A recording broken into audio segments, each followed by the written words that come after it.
इस क्वेश्चन को एड्रेस करते हैं। क्वेश्चन ये है कि अगर हम आर्टिफिशियल किडनी का यूज़ करते हैं हीमोडायलिसिस के दौरान, तो इसके क्या कॉन्सिक्वेंसेस हैं?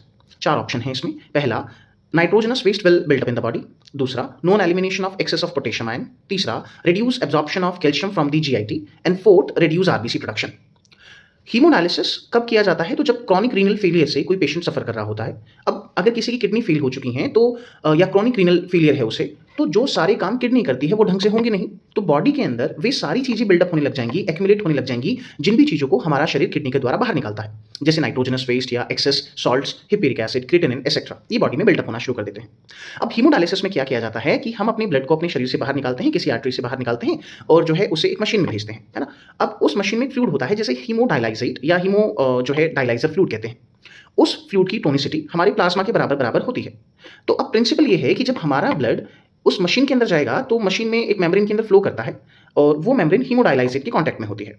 ऐसा होने से क्या होगा कि हमारे ब्लड में जो भी एक्सेस चीज़ें हैं वो उस हीमोडायलाइजर में आ जाती हैं, ठीक है। तो इस तरह का प्रिंसिपल होता है। अब जब हीमोडायलिसिस पढ़ेंगे तो उसको डिटेल में पढ़ेंगे। अब इस क्वेश्चन पे आते हैं।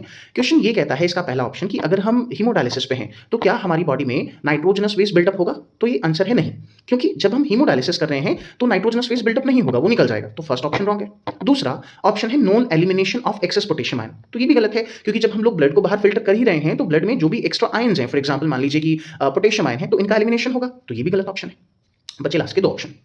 तीसरा ऑप्शन है reduce absorption of calcium from GIT. इसको समझते हैं, इंपॉर्टेंट भी है, इसी के लिए मैं वीडियो बना रहा हूं। कैल्शियम का एब्जॉर्प्शन किस बात पर डिपेंड करता है? तो हमारे गैस्ट्रो इंटेस्टिनल ट्रैक्ट में से कैल्शियम का एब्जॉर्प्शन डिपेंड करता है विटामिन D3 पर, फंक्शनल विटामिन D3 पर। अब विटामिन D3 जो फंक्शनल होती है वो होती है किडनी में जाकर के, मतलब जो विटामिन D3 का फंक्शनल एक्टिवेशन है वो किडनी में होता है, ठीक है। एक इंटरमीडिएट होता है जिसको बोलते हैं हम लोग कैल्सीट्रायोल, से कैल्सीट्रायोल में कन्वर्जन जो होता है वो किडनी में होगा। और कैल्सीट्रायोल जो है ये हमें रिक्वायर होता है हमारी जीआईटी से कैल्शियम को एब्जॉर्ब करने में। तो हुआ ये कि अगर किसी का हीमोडायलिसिस चल रहा है या हम ये कह रहे हैं किसी की किडनी खराब हो गई, तो किडनी खराब हो गई तो इसका मतलब कैल्सीट्रायोल विटामिन D3 जो फंक्शनल फॉर्म है वो भी घटेगी, क्योंकि भाई उसका एक्टिवेशन भी नहीं होगा। किडनी में कुछ एंजाइम्स होते हैं जो विटामिन D3 की फंक्शनल फॉर्म बनाते हैं, दैट इज कैल्सीट्रायोल। अब यदि कैल्सीट्रायोल होगा नहीं या कम बनेगा तो जो कैल्सीट्रायोल हमारे शरीर में जीआईटी से कैल्शियम एब्जॉर्ब कराता है वो भी घटेगा, तो इसीलिए कैल्शियम का एब्जॉर्प्शन घटता है, ठीक है। क्योंकि किडनी का एक रोल ये भी है कि किडनी विटामिन D3 को एक्टिवेट करती है और यही विटामिन एक्टिवेटेड फॉर्म जो है D3 की वो कैल्शियम का एब्जॉर्प्शन कराती है। किडनी का एक और काम ये है कि ये फॉस्फेट भी निकालती है, ठीक है। अब हीमोडायलिसिस में फॉस्फेट का एलिमिनेशन पूरा होता नहीं है, तो शरीर में क्या होता है कि फॉस्फेट का लेवल बढ़ने लगता है। अब जो ये शरीर के ब्लड में, मतलब हमारा जो सीरम है, हमारा जो ब्लड है, उसमें जो फॉस्फेट बढ़ गया, ये बढ़ा हुआ फॉस्फेट हमारी फ्री कैल्शियम से बाइंड कर जाता है और कैल्शियम फॉस्फेट के क्रिस्टल्स बना लेता है, इनसॉल्युबल क्रिस्टल्स, है ना। तो देखिए दोनों तरह से कैल्शियम ब्लड में कम हो गया। क्यों कम हो गया? एक तो हम जीआईटी से एब्जॉर्ब नहीं कर पा रहे। क्यों नहीं कर पा रहे जीआईटी से एब्जॉर्ब? क्योंकि किडनी ने एक्टिवेटेड फॉर्म नहीं बनाई, दैट इज कैल्सीट्रायोल। और दूसरा, फॉस्फेट का एलिमिनेशन नहीं हो पाया किडनी से, तो ब्लड में फॉस्फेट बढ़ा। अभी जो ब्लड में फॉस्फेट है ये फ्री कैल्शियम से बाइंड हो जाएगा। ये दोनों ही कंडीशन एक सिचुएशन लीड करेंगे जिसको हाइपोकैल्सीमिया कहा जाता है। हाइपो मतलब कम, कैल्सीमिया मतलब कैल्शियम के लेवल, तो हाइपोकैल्सीमिया करती है। तो third option is completely correct. Fourth option है reduce RBC production.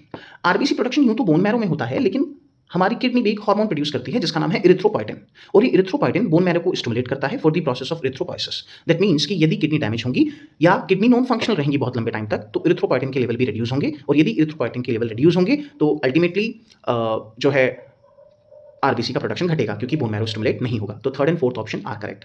The video is little long but it is productive. I have found that इसकी एक्सप्लेनेशन नहीं थी, that's why I record this lecture. Thank you.